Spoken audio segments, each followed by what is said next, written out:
నమస్తే brothers and sisters. మనము book రీడింగ్ని ప్రారంభించే ముందు సెంటరింగ్ చేసుకుందాం. అందరం కూడా స్థిరంగా సౌకర్యవంతంగా సుఖాసనంలో కూర్చుందాం. నెమ్మదిగా సున్నితంగా కళ్ళను మూసుకుందాం. నా ప్రస్తుత స్థితిని గమనిస్తూ ఉదయపు ధ్యాన స్థితిలో నాలో ఉన్న మాస్టర్ గారితో అనుసంధానమై ఇక్కడ ఉన్న మనందరి హృదయాలు ఒకే హృదయంగా చేసుకొని ఇక్కడ మనం ఏమైతే నేర్చుకుంటున్నామో వింటున్నామో వాటిని సరిగ్గా అర్థం చేసుకోవాలని, వాటిని మన హృదయాలలో నింపుకొని మన జీవితంలో పాటించాలని, మాస్టర్ గారు మనలను ఏ విధంగా తయారు చేయాలని అనుకుంటున్నారో ఆ విధంగా తయారు కావాలని, మాస్టర్ గారు చేపట్టే ప్రతి కార్యక్రమము మాస్టర్ గారు ఆశించిన ఫలితాలను ఇవ్వాలని, మాస్టర్ గారు సంపూర్ణ ఆయుష్తో ఆరోగ్యంతో ఆనందంగా ఉండాలని మాస్టర్ గారిని ప్రార్థిస్తూ మాస్టర్ గారి దివ్య హృదయంతో అనుసంధానం అవుదాం. Thank you master. Pranams master. నమస్తే బ్రదర్స్ అండ్ సిస్టర్స్. మనము నా గురువర్యులు అనే పుస్తకంలో కర్తవ్యం అనే చాప్టర్లో ఉన్నటువంటి అంశాలను చదువుకుంటూ ఉన్నాం. గత వీడియోలో 62వ పేజీ వరకు చదువుకోవడం జరిగింది. ఈ వీడియోలో 63వ పేజీ నుండి మనం చదువుకుందాం. యాచకులకు ఇచ్చే అల్పదానాల మాటేమిటి అని నేను నా 3వ ప్రశ్న అడిగాను. దానికి మాస్టర్ గారు వ్యంగ్యంగా నవ్వి, నీవు దానిని దానం అని అంటావా అని ఎదురు ప్రశ్న వేశారు. బీదలకు అన్నదానం చేయడం, నీ తోటి దీనులకు బట్టలు ఇవ్వడం దానం అనిపించుకోదు. అది నీ కర్తవ్యం. బాధలను అనుభవిస్తున్న సోదరీ సోదరులను తోటి మానవులుగా ఆదరించడం మన కర్తవ్యం. దీనిని దానం అని అనుకోవడం నిజంగా ఎంతో సిగ్గుచేటు అని ఆయన వివరించారు. స్తోమత లేనివాడికి దానం చేసే హక్కు లేదు అనే విషయం ఈ సంభాషణను బట్టి తెలుస్తోంది. కర్తవ్యం అనే విషయాన్ని దృష్టిలో ఉంచుకొని మాస్టర్ గారు ఇలా వ్యాఖ్యానించారు. ధనవంతుల కంటే బీదవారే తరచుగా దాన ధర్మాలు చేయగలుగుతూ ఉంటారు. ఇది విరుద్ధంగా కనిపించినప్పటికీ వాస్తవమే. మామూలు రోజుల్లోనే కాకుండా దేశ విపత్కర పరిస్థితులు, ప్రకృతి వైపరీత్యాలు మొదలైనవి సంభవించినప్పుడు పేదవారు చేసే త్యాగాలు మనకెంతో ఆశ్చర్యాన్ని కలిగిస్తాయి. అవసరాలకు కోరికలకు మధ్య గల తేడాలకు మాస్టర్ గారిచ్చిన అన్వయం ఈ ఆసక్తికరమైన విడ్డూరాన్ని వివరిస్తుంది. నాకు తెలిసినంత వరకు మాస్టర్ గారు కోరిక అనే పదాన్ని ఎప్పుడూ వాడలేదు. అవసరాలు అనే మాటనే ఆయన ఎల్లప్పుడూ ఉపయోగించేవారు. దీనిని బట్టి ఆ 2 పదాల మధ్య మౌలికమైన భేదము ఉందని స్పష్టంగా అర్థమవుతున్నది. జీవించడానికి అతి ముఖ్యమైనవి అవసరాలు. ఇష్టాలు, వాంఛల నుంచి పుట్టుకొచ్చినవి కోరికలు. ఏ విధంగా చూసినా అవి మనము జీవించడానికి అప్రధానమైనవి. ఇందువల్లనే పేదవారు దానం చేయగలుగుతున్నారు. ఎందుకంటే వారి అవసరాలు చాలా తక్కువ. వారి జీవితాలు ఎంతో నిరాడంబరంగా ఉండి ప్రకృతితో సామరస్యాన్ని కలిగి ఉంటాయి. కాబట్టి వారి రాబడి ఎంత తక్కువైనా, వారు ఎంత తక్కువ స్థాయిలో జీవిస్తున్నా తమ జీవిత అవసరాలకు పోను ఎంతో కొంత మిగిల్చి కష్టాలలో ఉన్న తోటి మానవులకు మనస్ఫూర్తిగా ఇవ్వగలరు. ఉన్నత ప్రమాణపు జీవితాన్ని గడుపుతున్నామని ఆడంబరంగా చెప్పుకునే ధనవంతుల విషయానికొస్తే విలాసాల పేరుతో, ఆధునిక ఉపకరణాల పేరుతో వారి కోరికలకు అంతం ఉండదు. రాబడి ఎంత వచ్చినా రోజురోజుకు పుట్టుకొచ్చే కోరికలను తీర్చుకోవడానికి అది సరిపోదు. ఎంత సంపాదించినా అది అనంతంగా సాగుతూనే ఉంటుంది. ఇలా కొన్నాళ్ళు గడిచేసరికి ధనవంతులలో కొందరికి తామేదో అపరాధం చేసినట్లు అనిపిస్తూ ఉంటుంది. ఈ అపరాధ భావం నుండి బయటపడడానికి వారిలో కొందరు పెద్ద మొత్తాలలో దానాలు చేస్తూ ఉండటం పరిపాటి. ఏమి చెయ్యాలో దిక్కుతోచని అయోమయంలో వారు పడిపోతారు. అందువల్లనే బీదా బిక్కిని ఆదుకోవడానికి బదులు గుళ్ళు, గోపురాలు కట్టిస్తారు. స్వాతిశయాన్ని పెంపొందించుకుంటారు. అటువంటి వారు దేనిని ధర్మకార్యమని భావిస్తారో అలాంటి పనులు చేయడానికే అపరిమితమైన ధనాన్ని వృధా చేస్తారు. సాధారణంగా ఇంటి ముందు నిలబడిన యాచకులకు ధర్మం చేయడానికి వారికి చేతులు రావు. పురోహితుల సలహాననుసరించి ఇంటి ఇలవేల్పును ప్రసన్నం చేసుకునేందుకు పెద్ద మొత్తాలను ఒక్కసారే ఖర్చు చేయడానికి వెనుకాడరు. సరి అయిన మార్గానికి మళ్ళగలిగే అంతర్గతమైన మార్పు వారిలో కనిపించడం అరుదు. చేసిన పాపకార్యాలకు ప్రతిఫలంగా హాని కలుగుతుందేమోనన్న భయం కేవలం ఒక మూఢనమ్మకంగా మారుతుంది. అది వారి చేత మతపరమైన కర్మకాండలు చేయిస్తూ అటూ ఇటూ దిక్కుతోచక పరిగెత్తేటట్టు చేస్తుంది. ప్రయాణం చేస్తున్న పడవలోకి నీళ్లు చేరి అది మునిగిపోతూ ఉన్నప్పుడు దానిలో చేరిన నీళ్లు త్వర త్వరగా బయటకు తోసినట్లుగా వారిలో కలిగిన భయం వలన అక్రమ సంపాదన అనే భారాన్ని వదిలించుకుంటారు తప్ప వారి హృదయాలలో పరివర్తన అనేది కలుగదు. ధనవంతులు గనక తమ జీవితాలను మాస్టర్ గారి మౌలిక బోధనలకు అనుగుణంగా నిరాడంబరంగా మార్చుకుంటే వారు ఇవ్వగలిగే మిగులు ధనం అపరిమితంగా ఉంటుంది. అంతర్జాతీయ స్థాయిలో కూడా ఇలాగే జరుగుతూ ఉండడాన్ని మనం గమనించవచ్చు. ఆర్థిక వనరులు పుష్కలంగా ఉన్న కొన్ని దేశాలు అవసరమైన దేశాలకు తమ మిగులు ధనాన్ని మళ్లించడానికి అంగీకరించపోవడం జరుగుతూ ఉంటుంది. ప్రకృతి ప్రసాదించిన సంపదను ఏ కొద్ది మందికో కాకుండా అందరికీ సమానంగా అందేలా చూడడానికి వారి వ్యక్తిగత జీవితాలను ఏ విధంగా మలుచుకోవాలి? ఈ విషయంపై ప్రపంచంలోని మానవులందరూ కలిసి ఒక సార్వత్రిక అవగాహనకు రావలసిన అవసరం ఎంతైనా ఉంది. పాశ్చాత్య దేశపు ఒకానొక ప్రముఖ పట్టణంలో జరిగిన చర్చ నాకు గుర్తుకు వస్తోంది. అంతగా అభివృద్ధి చెందని దేశాలలో జనాల రేటు తగ్గించే విషయమై ఆ చర్య కొనసాగింది. భారతదేశం వంటి దేశాలు తమ దేశ జనాభాను వీలైనంత తక్కువ సంఖ్యకు తగ్గించుకుంటే ఈ భూభాగంపై పాలు, తేనె ప్రవహిస్తాయని విఘ్నులైన కొందరు మిత్రులు నిరూపించబోయారు.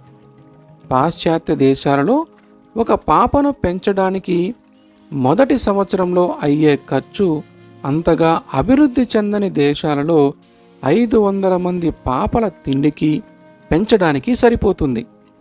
ఈ గణాంక వివరాలు ఉన్న ఐక్యరాజ్య సమితి నివేదికను అక్కడే ఉన్న ఒక భారతీయ మహాశయుడు ఎత్తి చూపడంతో ఆ చర్చ అర్ధంతరంగా ముగిసింది.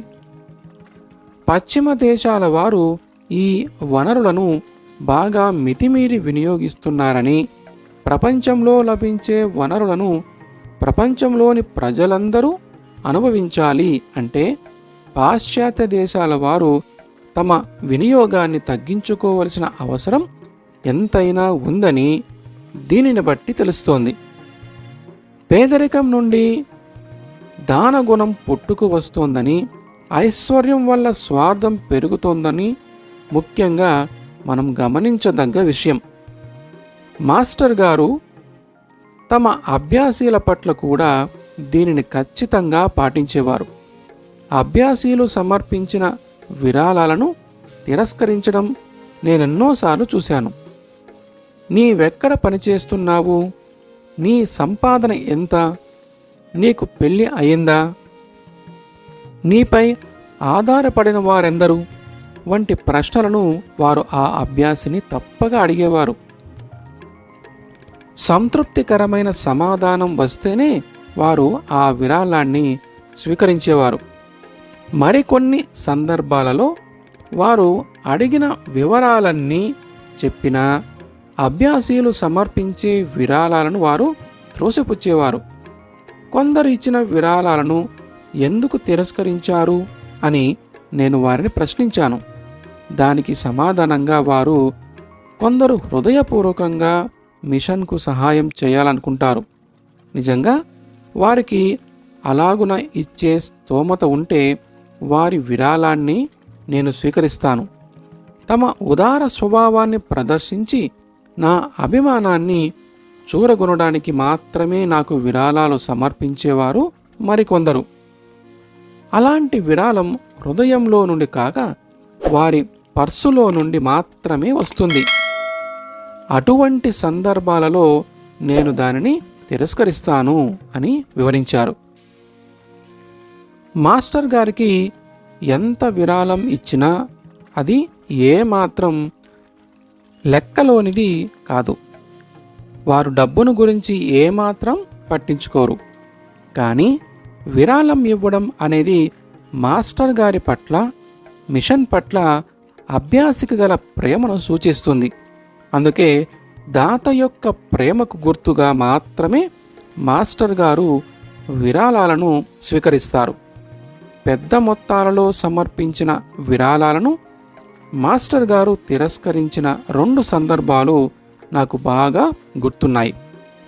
ఆ విరాళాలు ఎంత పెద్ద మొత్తంలో ఉన్నాయంటే, అదే స్థానంలో మాస్టర్ గారి కంటే తక్కువ స్థాయి వ్యక్తి ఉన్నట్లయితే వాటిని తక్షణమే స్వీకరించేవాడు.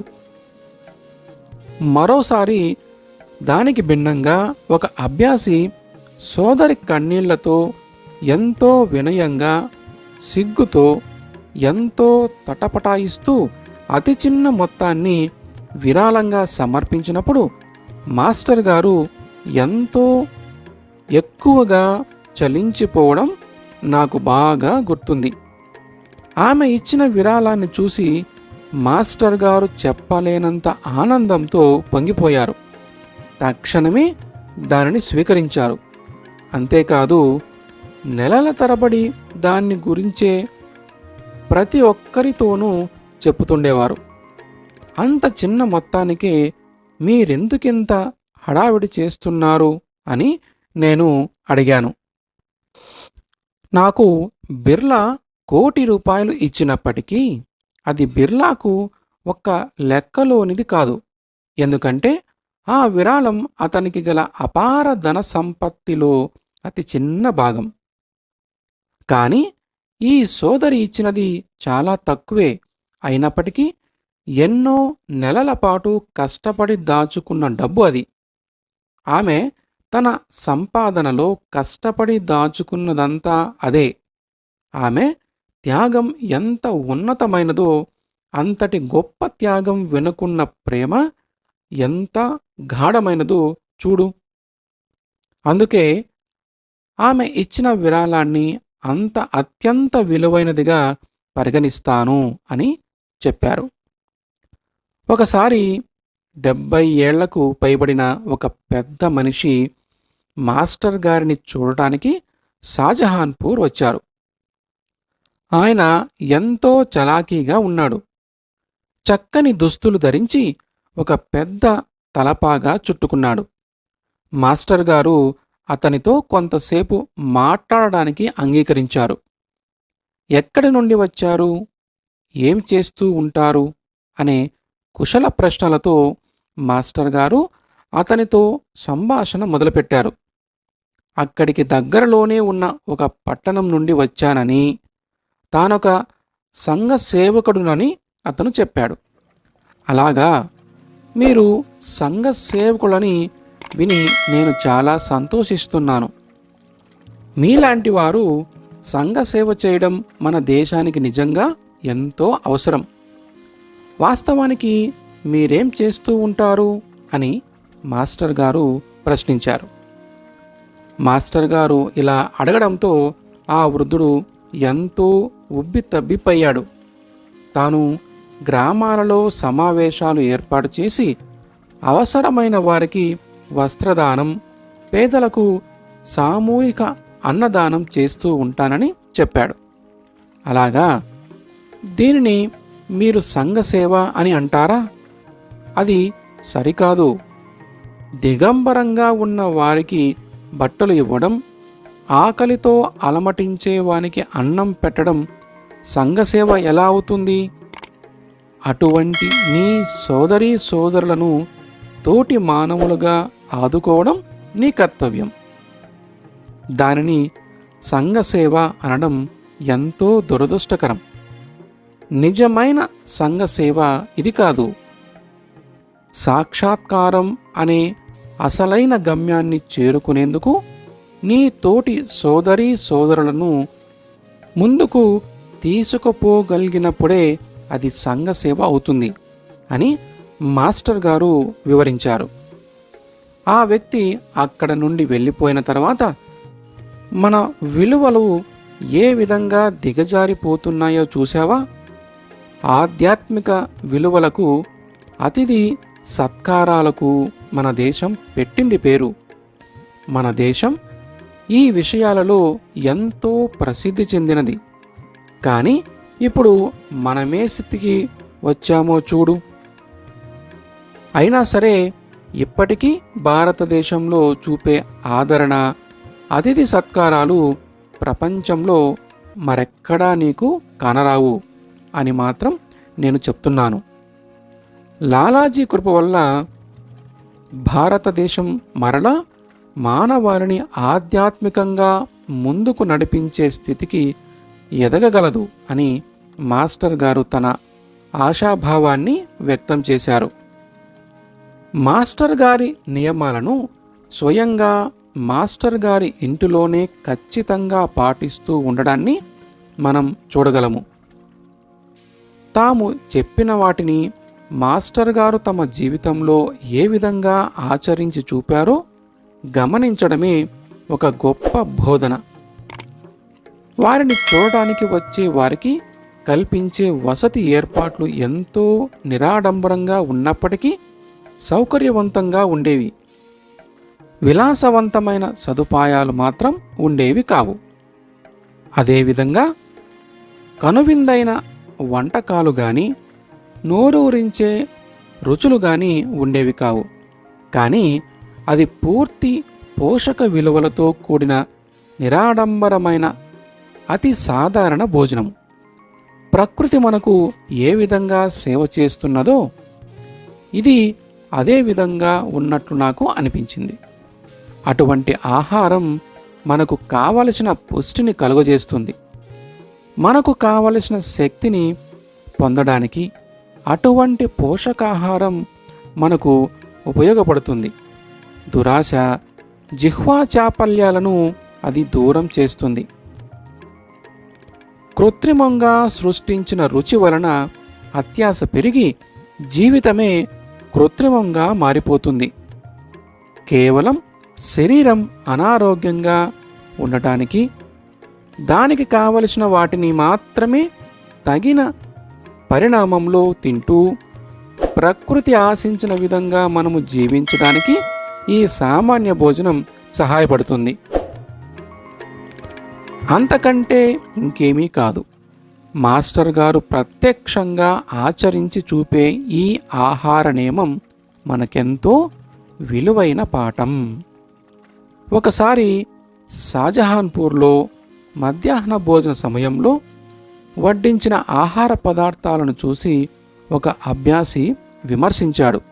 ముఖ్యంగా ఆహారం అంత బాగా లేదని, ప్రతిరోజు ఒకే రకమైన భోజన పదార్థాలను వడ్డించడాన్ని గురించి మాట్లాడుతూ అతడు విమర్శించసాగాడు. వంటకాలలో కొద్దిపాటి మార్పులుండాలన్నాడు. పెట్టే భోజనం రుచికరంగాను, ఇంకా ఎక్కువ తినాలనిపించే విధంగా ఎందుకు తయారు చేయరు అని అతడు తన ఆశ్చర్యాన్ని వెళ్ళబుచ్చాడు. భోజనాలు ముగించి మేమందరం ఆ గది నుండి బయట వరండాలోకి వెళ్ళాం. అక్కడ మాస్టర్ గారు ఎప్పటి వలె తన వాలు కుర్చీలో కూర్చుని ఉన్నారు. ఈ అభ్యాసి చేసిన విమర్శలు మాస్టర్ గారి చెవిన పడే అవకాశం లేదు.